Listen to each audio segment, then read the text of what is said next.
Oh. Okay, I'm not sure why it's so daggum dark. That's just weird. Alright. Huh. Weird. Well, probably just as well. I have my hair up because I just took a shower and I don't have makeup on. And I'm not... So, it's not even about me. I want to show you what Tom Hughes just said. And this is what I've been going against. And this is what I've been screaming for a long time, that we need to get out there and start telling people about the church and what's going on, and I mean about, you know, the world and the end times that we're in. And I really don't get why this has no lighting. That's so weird. But anyway, I want you to listen to what Tom Hughes has to say. I'm going to try to figure out how to reverse my camera again, or I'll just turn my phone. Screw it. Anyway, here we go. Is that the church must be gone in order for the Bible to fulfill all of the prophecies regarding the tribulation period. And right now we are watching the collapse of the church. We are watching a church the Bible describes as going into the place of apostasy, just being asleep. The warnings are there. And you talk to so many church leaders that right now, they're just saying, you can't worry about these things. Don't be talking about the Bible. Don't bring up the Old Testament. Don't bring up the prophecies of Jesus. No, you guys are a bunch of fools. You just need to go along with the program and lay down. Like sleeping dogs, as Isaiah says, and as God calls out the watchmen of the judgments that are coming, they aren't really being watchmen. I want you to consider that in light of just some of the things that we are seeing. Speaking of statues being torn.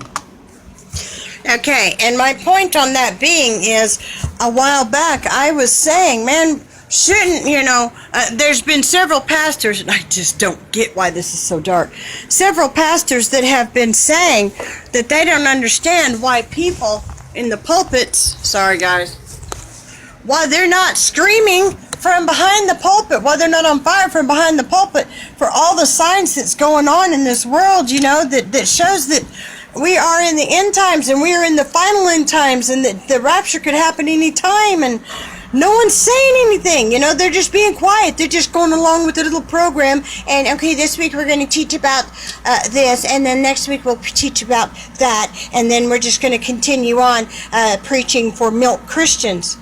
There's no time for milk Christians. These milk Christians need to grow up and get on the meat, because the world as we know it is changing right before our eyes. The Bible is unfolding right before our eyes. Ezekiel 33 is the epitome of what we need to be doing, and that's sounding the alarm. Even Tom Hughes is saying that there's a lot of churches that are going, we've got plenty of time. You don't need to worry about that. They need to know the basics about Jesus before you can start trying to feed them, teach them about the end times. We don't have time for that, people.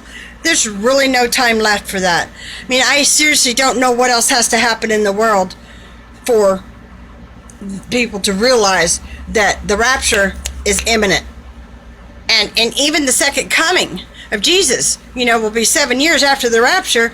And right now, the only thing that's preventing the tribulation period from starting, with all the wars and everything, and everyone's against everyone, and everyone's ganging up against Israel, and all that's going on over there, if you pay attention and quit worrying about freaking politics and what Trump said, and pay attention to what's really happening in the world, you're going to see that they're getting ready to go to war over there. World War III is just seconds away.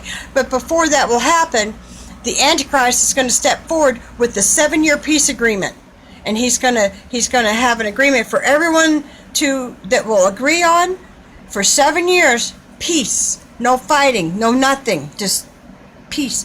And 3.5 years in, the Antichrist is going to turn his back on Israel, and he's going to show his true colors, and then that's when he's going to start killing God's people. That's why it says in the Word that, when you see this, run to the hills, run to the mountains. If you're on the rooftop, do not go back down in your house. Flee to Judea, to the mountains of Judea. It's because when he shows his true colors, he's going to start killing God's people. That's the Jews and what we would call Gentiles, but we're not really Gentiles anymore. We're grafted in. But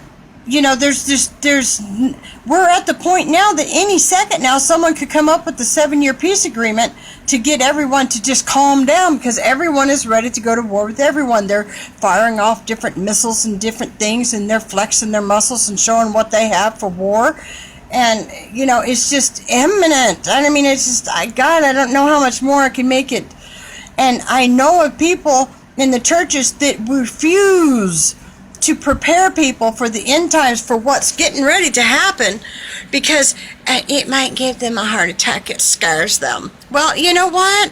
What if the rapture happens and they're left behind, and they're left in this world, and the restrainer's gone, the Holy Spirit, and they're having to deal with 7 years of tribulation and hell on earth, not held back at all? Do you think they'll be scared then? If you truly love someone, you will tell them. You'll warn them, would you not? I mean, if your friend was getting ready to walk off the edge of the cliff, would you not grab him and pull him back and say, hey, man, that's a cliff. You don't want to keep walking. You're going to fall to your death. Of course you would. So why any pastor or any preacher or any teacher or anyone that knows the truth wouldn't want to share this with other people that do not or are not aware is beyond me. And, it says in Ezekiel 53 that if you see the sword coming, the sword's coming, people, and you do not sound the alarm. I'm sounding the alarm. And people die in their sins. Their blood will be on your hands.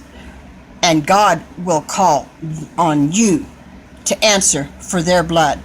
If people die in their sins because you refused to warn them when you saw the sword coming, and you fully know what's going on in the world right now, and you're fully aware of the end times that we're in, but you don't warn the people. I don't understand that. I just don't understand. Unless you're not really a pastor or a preacher or a teacher or a Christian, maybe you're a wolf in sheep's clothing. Maybe you're just playing church because it's easy money, and you don't really care about their souls, and you're purposely not telling them what they need to know so that they will die and go to hell. Never thought